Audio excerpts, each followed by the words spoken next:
Hello everyone, this is Reza Rad from Radicad. I'm at Microsoft Campus right now with no one other than Christian Wade, the mighty Christian Wade, clicky, clicky, draggy, droppy.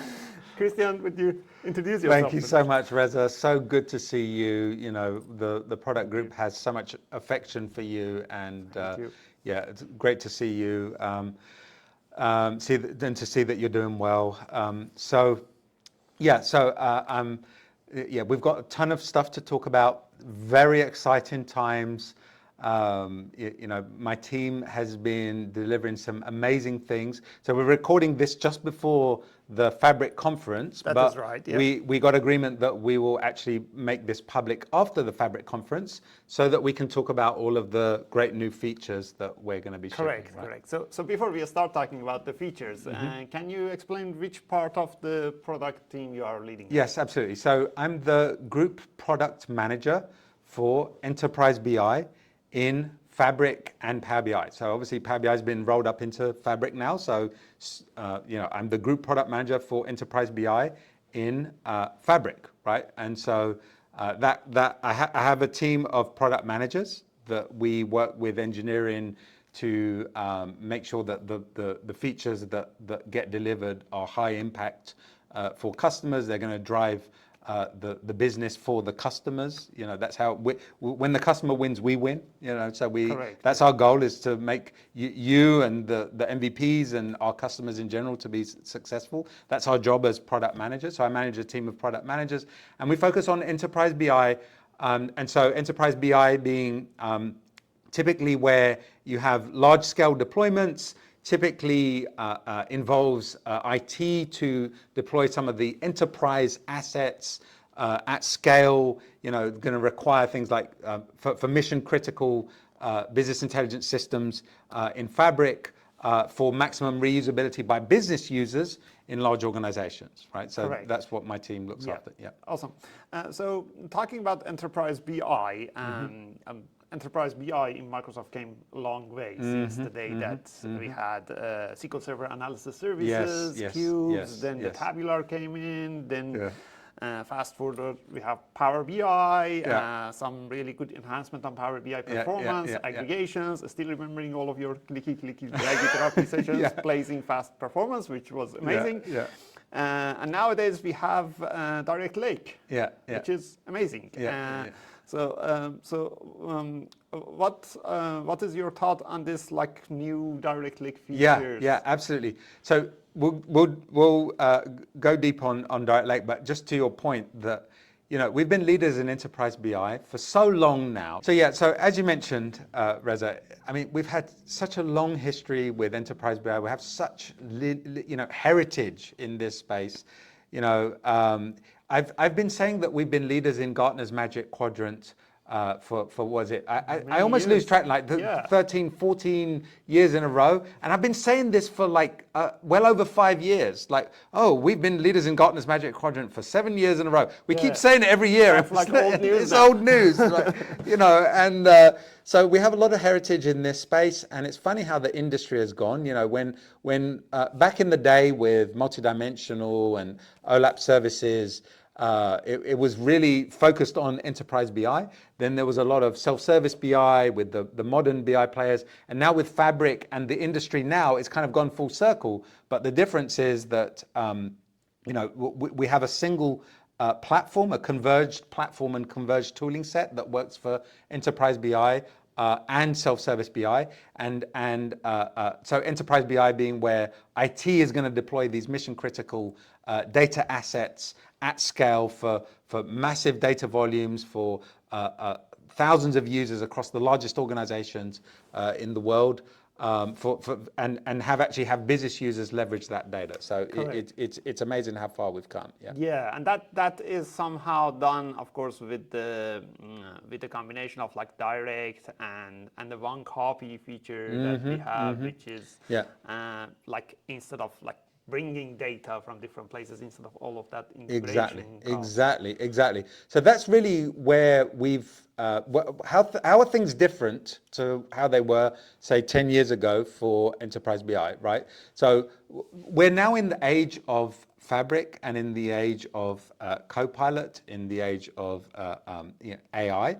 And so we'll talk about each of those individually, but Fabric is transformational from the perspective that we are the only vendor to bring a truly unified analytics system to the market, right? Because if you look at the history of analytics projects, they would pretty much all require ETL, data warehousing, business intelligence, machine learning, data engineering, and quite often customers would use different vendors for each of those. And even if they used, we've had leading products in each of these areas for a long time. There are many Gartner's Magic Quadrants that we've been leaders in, right? Yeah.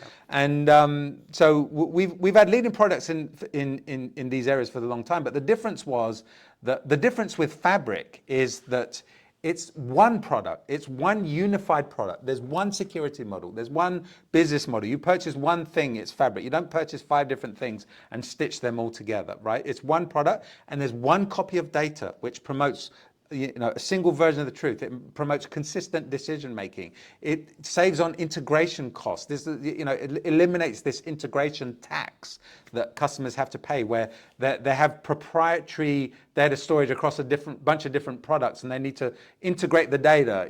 Whether it be copying from a proprietary data warehouse vendor storage to do a refresh into a semantic model. That's data duplication. Data duplication equals management overhead. It equals cost. It equals a point of failure.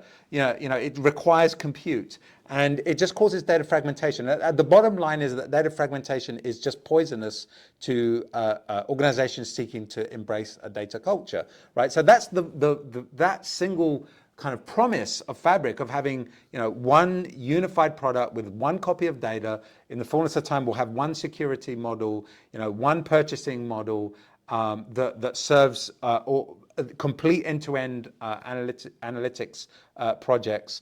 Is a massive differentiator, right? And no other vendor has this, right? So so it's extremely exciting from that perspective. Right? Yeah, that is correct. And the other good thing that is happening these days with Microsoft is that like integration of CoPilot everywhere, and of course CoPilot inside Fabric and CoPilot inside the Semantic Model and Power BI, of course. Yeah. What is your take on that? So it's just blown not just my mind, but everyone's minds. Like literally, not much longer than a year ago, no one was talking about open AI and generative AI and large language models. Now it's like everything we do as product managers needs to have a checkpoint to say, is this a good candidate for CoPilot enablement? So for example, we just launched the DAX query view, right? And it's well, we would have done that anyway, right? We wanted to do that anyway, but then it's like, well, we're in the age of AI. Can CoPilot help author DAX? Yes, absolutely. And the scary thing about CoPilot is that the pace at which it keeps improving, like the pace at which this generative AI keeps improving, like the improvements in some of the problems that still exist today, but they're getting better, like hallucinations and things like that. The improvement is just astounding. Like it's already generating good DAX queries in terms of syntax, and will be a very a good way of gaining a head start in terms of, like, when I author a DAX query, traditionally I need to look up all the syntax of all the functions and the names of all the functions and just the basic parameterization of the functions. It's already helping with that, and it will keep it's a productivity boost, right? And it may not be perfect from the beginning, right? Yeah. But it will keep learning and it will keep improving, and we've really just touched the tip of the iceberg of what we can do. What I love about CoPilot is it doesn't differentiate, doesn't discriminate. It doesn't care who you are. If you're the most basic user that just wants a brief summary of a report because you don't have the time to actually do you a full, kind of like a document. It's going to give you a summary of a document. You don't have enough time to read the whole thing. Same with a complex report with lots of rich information. You can ask CoPilot to summarize it for you. As a business user who just is in a rush, right? You need a TLDR for a report, right?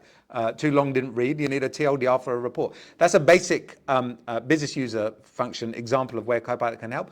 Or you can go to the other end of the spectrum for, like, you know, code generation, and, you know, in the fullness of time it will become better at DAX authoring. Already, it's already good enough to give you a good head start, a good productivity boost. But the scope of what it can do for the business intelligence professional, for the analytics engineer in the world of Fabric is just gonna. I mean, is only limited by our imagination, right? Like Correct, the code generation, you know, the validation of the correctness of a model. You know, there's so much potential there. It's very, very exciting. That's right, especially when you combine the power of CoPilot with the power of Semantic Model. It's like that junction. Yeah, absolutely. And it's great to see the first CoPilot features for business intelligence professionals, like the measure definitions, right? So you could have, you know, a few hundred measures in a rich semantic model, which is not uncommon for enterprise deployments. Yeah. And you know, you wanna put in good business definitions to gain trust from the business users that what they're actually using is what they think it is, right? And, you know, again, it's not going to be perfect. You want to review it to make sure that it's what you want it to be. But it's just a massive time saver, right? And it's so articulate. Like the way that it writes these definitions, or the way that it summarizes reports, it's like it's more intelligent than many humans, right? Like if you remember the old Turing test, you remember, like the Turing test was like, can this computer fool you into thinking that it's a human because it seems to be intelligent enough to be a human? Well, now it's like, this thing is clearly more intelligent than a human. That's right. You know, that a human couldn't have written this as well as it is, right? It's like, you know, it's getting better and better. Yeah, and it's getting more and more articulate. You know, that's the scary thing about it. Yeah, right? that is right. Yeah. So that's amazing thing. The other amazing thing that we have is like the discoverability and the consumption features that we have now with Enterprise 100%. BI. Yeah. 100%. So, you know, this is another area that CoPilot will be super helpful in the fullness of time. A massive potential, but this is actually if there's three things that I had to choose that are different about enterprise business intelligence now versus 10 years ago, right? The age of Fabric with one copy of data, right? Correct. That is integrated across all the Fabric analytical engines with an open standard format that avoids vendor lock-in. It's a complete new world in terms of the way that analytics projects get delivered, right? That's number one. Number two is just CoPilot everywhere, right? CoPilot will be absolutely everywhere, driving business intelligence professional operations to become more efficient. And then the third thing is the discoverability and consumption piece that we're invested in, right? Because, you know, like back in the day, 10 years ago, multidimensional, etc., it was like there was a pivot table experience that you could connect to a rich semantic model, and it was very powerful. You could click and drag and drop, and it enabled interactivity at the speed of thought. You could ask a question, get an answer, and then off the back of that, ask another question without losing your train of thought, right? But it was very rigid. It was very rigid in that there was this massive semantic model, and you had to go through that semantic model, and you had to go through that experience to get insights out of the data. There was only one way through, right? And it was through that semantic model user interface. Well, now, the thing that we hear from many customers, like I do lots of EBCs, you know, executive briefing center meetings with big enterprise customers, big household names, right? Massive organizations, some of the biggest companies on the planet. And I hear this as a common theme because quite often I'm talking to the IT department representatives, right? They're the ones who come out to Microsoft and whatnot, right? So I'm talking to people like chief data officers and people that own the IT engineering practices for these large organizations. And they say, look, we invest our careers, we invest our love and dedication into building this sophisticated, well-curated data layer. We take pride in our work. Like we put a lot of work into this, right? And we take a lot of time to analyze the data and do, governance of the data and definitions of the data and, lineage and profiling and, deep business analysis to define the best data elements. We build this highly sophisticated, curated data layer at scale that can scale across the largest of organizations. And we optimize for efficiency and all of this. And then a lot of the business users, sometimes they just ignore it. Why? Because the business users are not aware that it's there, or they don't trust it, right? They don't know how to discover it. And they don't get to first base with the consumption from enterprise data assets and from an enterprise data layer. Right. Many customers do, and many users do, but there's a high population of business users that won't get to first base, and they'll just go off and do their own thing, right? Yeah. And they'll go off and do some calculation in Excel, or they'll ask the person who works in the cubicle next door who has access to something, go and build me this report in Excel, and they'll just calculate stuff on the fly. And the age-old problem that Enterprise BI strived to solve, which is the multiple versions of the truth problem. Right, it's still very it's still very prominent, right? And why these curated data layers are there, but a lot of the business users just ignore it and do their own thing and end up with points of failure, inconsistent business decisions across large organizations, which ultimately impacts these organizations' bottom line, right? Correct. And so what we're focusing on now in modern enterprise BI is to really bridge the gap between the business users and the enterprise data assets. Beyond, like, obviously we have centers of excellence to enable them to build their own artifacts that leverage the enterprise data assets, but it's also about just discoverability and being able to ask a question, like, instead of saying, what is the semantic model with the finance data? I want to say, what is the net production for my region over the past 10 periods for the highest performing individual, or whatever it may be, right? I want to ask a question, I just want to ask a question in business terms, and I have no idea where this data comes from. I have no idea. There's lots of semantic models in my organization. There's lots of,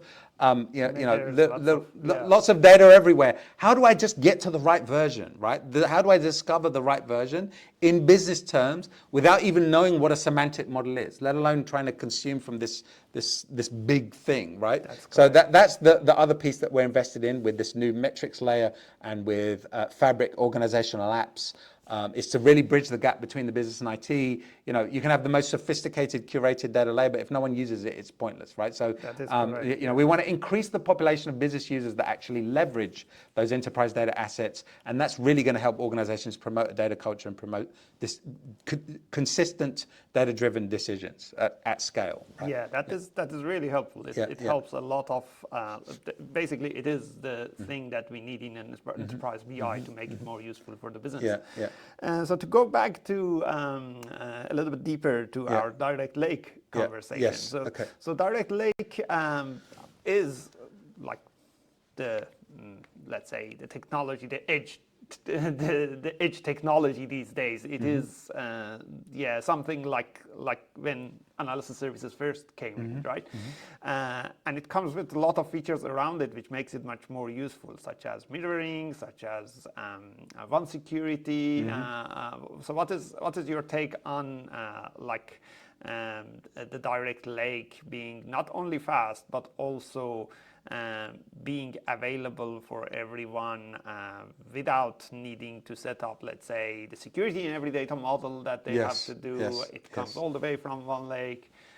So this is the promise of Fabric and having a unified one copy of the data, is that it's not just one copy of the data, it's like one copy of the security rules, which we still have some work to do. We haven't got a timeline for one security, but when you define RLS in one place and all of the Fabric analytical engines leverage that one version of the security, Correct, there's no other vendor that can do that. There's no system on earth today that can do that, right? It's not like you have to define RLS in your warehouse, you have to define RLS in the replicate that same RLS in your semantic model to make sure, and you need to make sure that all of these different kind of parts of the surface area are covered, right?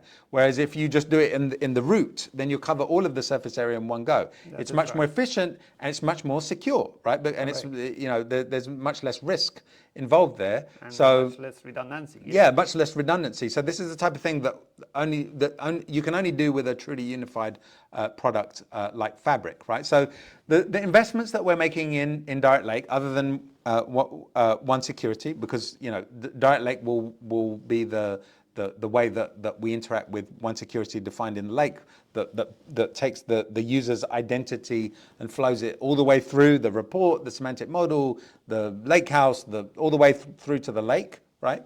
The investments that we're making in that area, we've got one security, and we've got this new way of using Direct Lake that will expand the scope of OneLake sources, right?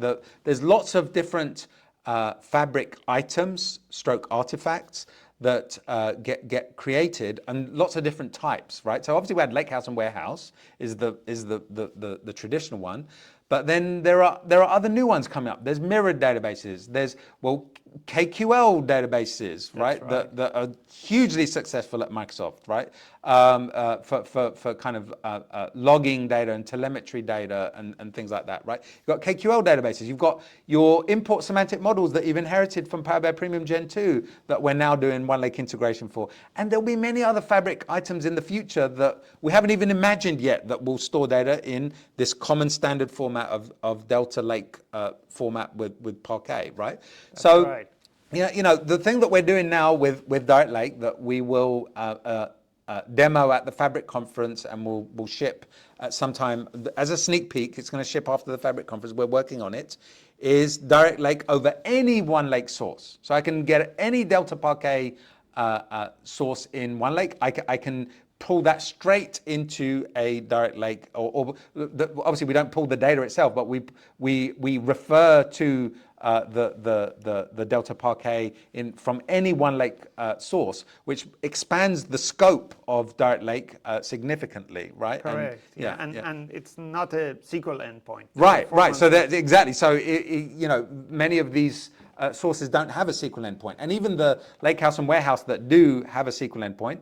And by the way, we'll be putting SQL endpoints everywhere as well, because that's another thing we can do. We can do the other way around as well. Anything that has Delta Parquet, you can just put a SQL endpoint on it by default. You don't necessarily need a warehouse or a lakehouse, right? So I would expect to see that coming out soon as well, and be able to, just run SQL queries on anything that has Delta Parquet, like an import semantic model that we have OneLake integration. We can run SQL queries. We can run notebook integration, Python jobs, and things like that. Now.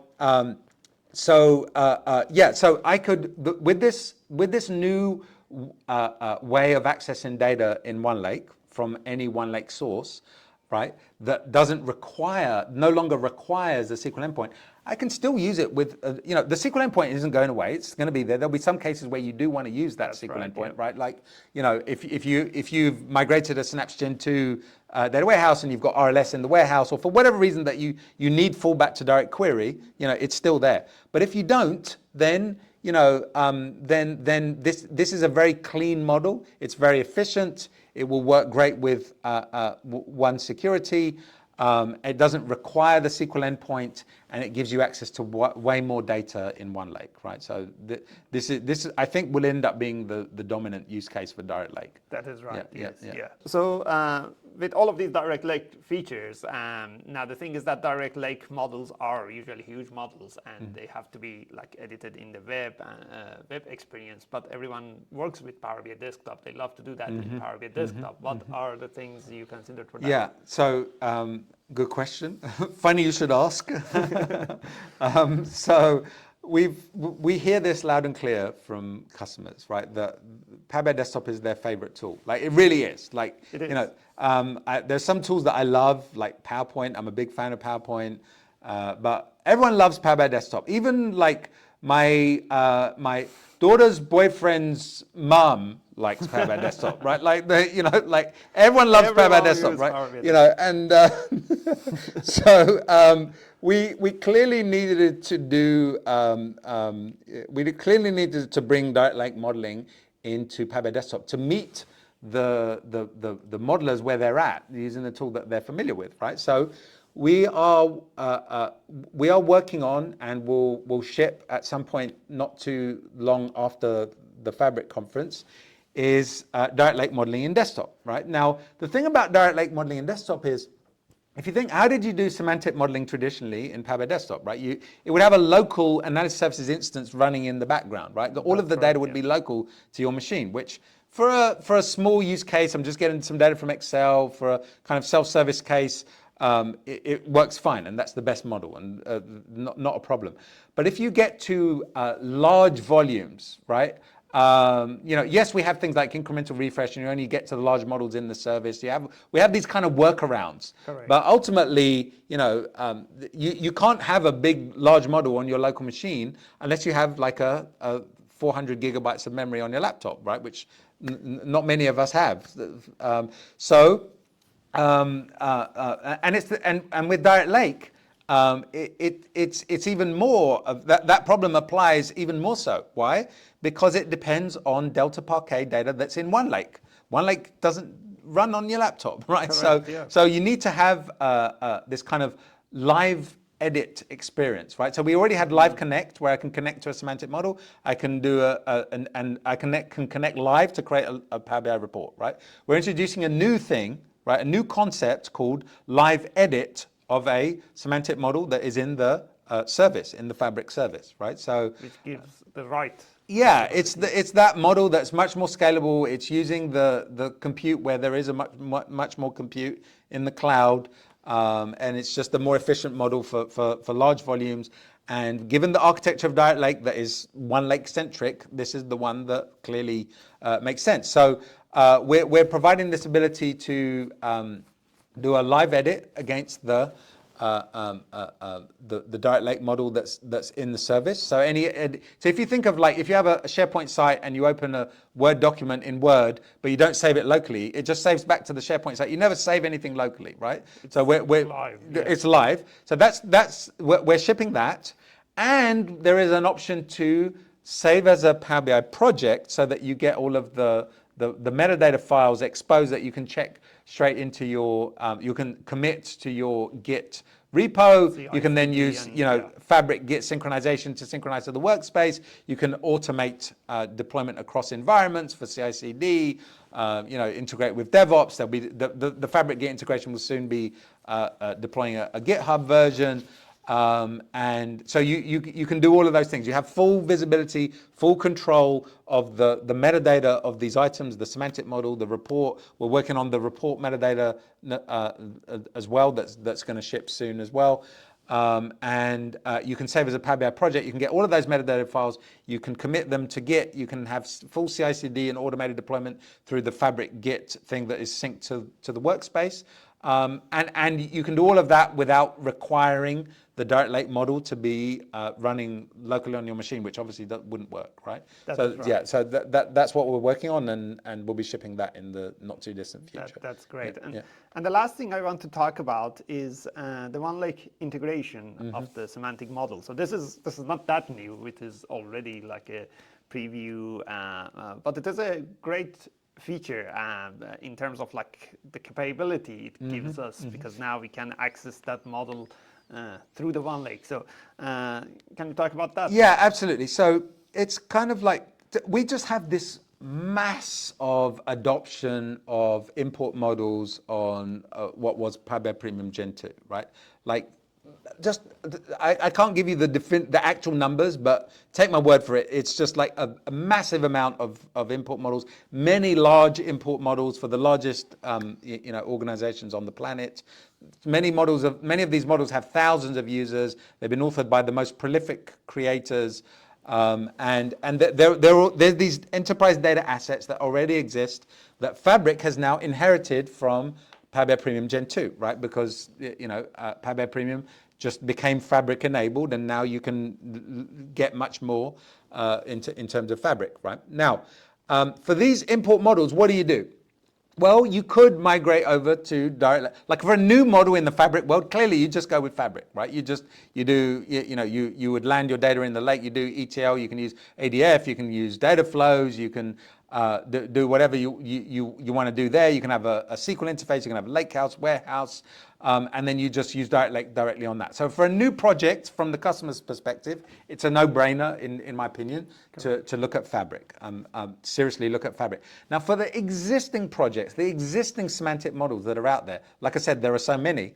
How do they get the integration with Fabric? How do they get the bang for the buck from Fabric, right? They could migrate that model to Direct Lake, and there's many big customers that are doing it, right? And there are many MVPs that are doing, creating tools that take an existing model and migrate it over to Fabric and to Direct Lake. Yeah. But with One Lake integration, you get most of the Fabric integration benefits without having to do any work. Right? You just leave it as an import model. It stays as an import model. It still has a refresh. Eventually you refactor that and you refactor your data warehouse architecture to Fabric. But in the meantime, you have your import model that's running refreshes, just like it has been in Power BI Premium Gen 2. And we will expose the data in Delta Lake Parquet format in One Lake, right? And what does that mean? That means you can get that, you can leverage that one copy principle, because you can run SQL queries on that same data. You don't need to copy it over. You can run Python notebooks that connects to that data. Data science use cases. There's many use cases that can reuse that version, that data asset that you already have. Without needing to copy it, right? So you'll start seeing this, and you won't need to do anything. By the time we hit general availability of One Lake integration, we're going to have it on by default for all of the semantic models that have the large model storage format, which is a big proportion. And then the customers won't even need to do it, because it'll be on by default. And they'll just see these additional integration points light up. Oh, I can suddenly run a SQL query on my semantic model. Oh, I can suddenly run a Python notebook that's going to run Spark SQL and run Spark jobs, leveraging that, consuming that data that is created for the import semantic model. The fact that as a developer we don't have to do anything. It's just available for us. That's a great thing. Exactly. Like we've seen this, the most effective migrations with Microsoft, because we innovate at a fast pace, and then when we innovate, we create a new iteration of a product or a new product, and then sometimes customers take a while to migrate, especially these big enterprise customers, because they need to be very confident it's going to work. They need to test it, and it requires some effort sometimes. The most successful migrations are the ones that the customers don't need to do anything. That's right. Exactly. Like Fabric Power BI Premium to Fabric, or One Lake integration for import semantic models. They don't need to do anything, and they just immediately get all of the integration points, the entry points, the Fabric analytical engine entry points to that same data that they already created many years ago. Correct. Right? Yes. Amazing. Awesome. Thank you for all of this information. Okay. What is the best way for our viewers to get in touch with you? LinkedIn, Twitter?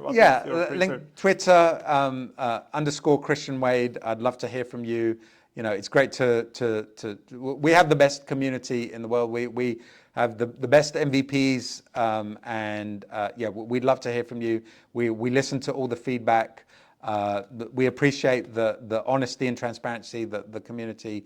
Many of the features that we ship are, our community takes it seriously. There are really strong debates on some of these features in the community.